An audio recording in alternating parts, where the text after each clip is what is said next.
ATF, alcohol, tobacco, and firearms. In Western Colorado, we call that a fun weekend. Political response.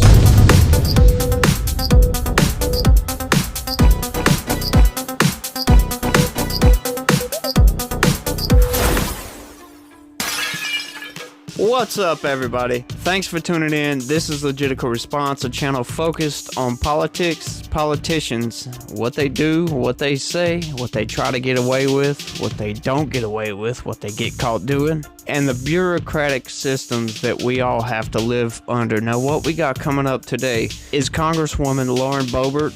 She is bringing to our attention that the ATF, the Alcohol, Tobacco, and Firearms Agency of the United States federal government, has just recently banned stabilizing braces for handguns. They're mostly used for people with a disability so they can hold a gun steady with one arm, but people use them for a variety of different things. But let's roll the clip and see what we're talking about here. Mr. Speaker, the ATF's new pistol brace rule violates the separations of powers. Bureaucrats don't create laws. Congress does. This rule functions like a law that Congress never passed. ATF, alcohol, tobacco, and firearms. In Western Colorado, we call that a fun weekend. But DC bureaucrats have used this agency to infringe on the rights of the American people. When you research how many pistol braces the ATF expects to be registered, the number varies. Some say 10 million, others say 20 million, and it still may even be 40 million. Why such disparity? It's probably because the ATF does not know how many stabilizing braces are out there. Because the ATF doesn't know how many are out there. Because law-abiding Americans do not trust them enough to tell them. In fact, there's probably going to be many more boating accidents this spring and summer than we've ever encountered in U.S. history from law-abiding gun owners. We don't trust the ATF because of their overreaching actions, exactly like we're seeing with this rule. There's been a lot of talk about defunding the ATF, even abolishing the agency altogether. And I'm still waiting to hear a good reason why the ATF should remain an agency at all. And yet I've yet to hear one. Well, you know, arms dealers are a thing, and I do believe the ATF specializes in arms dealers. If we didn't have the ATF, there would be an ATF branch of the FBI. So we might as well keep it around. Personally, I think it's a good idea. Is it a waste of money? That's debatable. Instead of providing regulations that keep our communities safe, this agency has made our communities more dangerous by laundering weapons to the cartels. Operation Fast and Furious exposed the recklessness of the ATF, how little regard they have for the rule of law, and Americans have had a hard time viewing these agencies and its rules as legitimate. Or legitical, for that matter.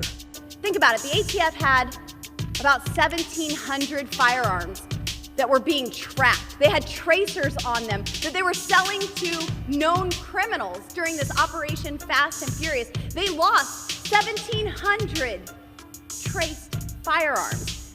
And now they expect to go after law-abiding American citizens for firearm accessories?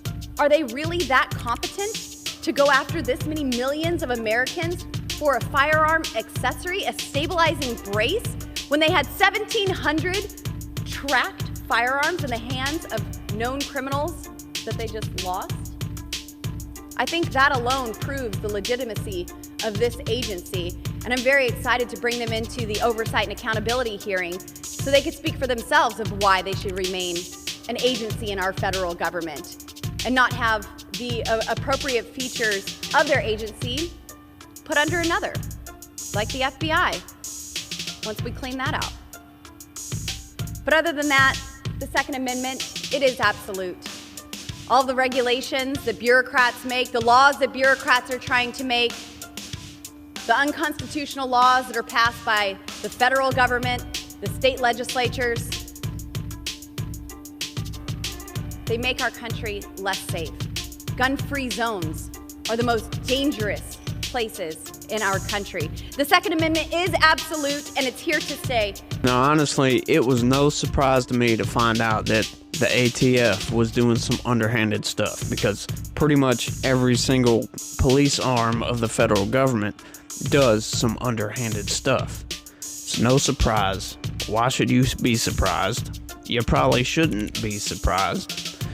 But getting back to the matter at hand, personally, I'm not a gun guy, but I do strongly believe in the Second Amendment. I strongly believe in all the amendments, because if you get rid of one, let's just say we ban all guns, right? We abolish the Second Amendment. It's just going to make it that much more easy to abolish the First Amendment. What's next? The Fourth Amendment?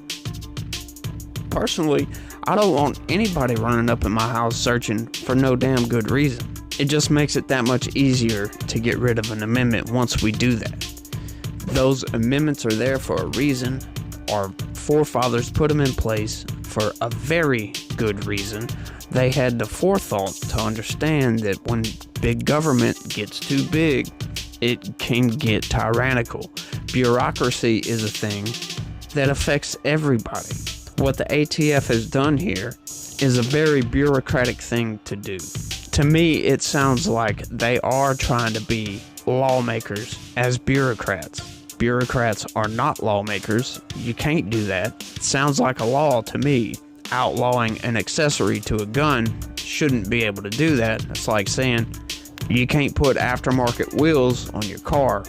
Doesn't make any sense. Why should they be able to do that with guns? I don't know. Maybe because it's controlled by somebody. That doesn't mean it's right. And we as a people need to stand up to this and stop it every single chance we can. Because they take your guns, they're going to come for something else. They're just going to keep working at it and working at it. And that's all I got for this one, y'all. I want to thank everybody for watching. Y'all make sure and hit that subscribe button and turn on your notifications so every time I pop out a video, you get notified. Hit that like button and be positive. Peace.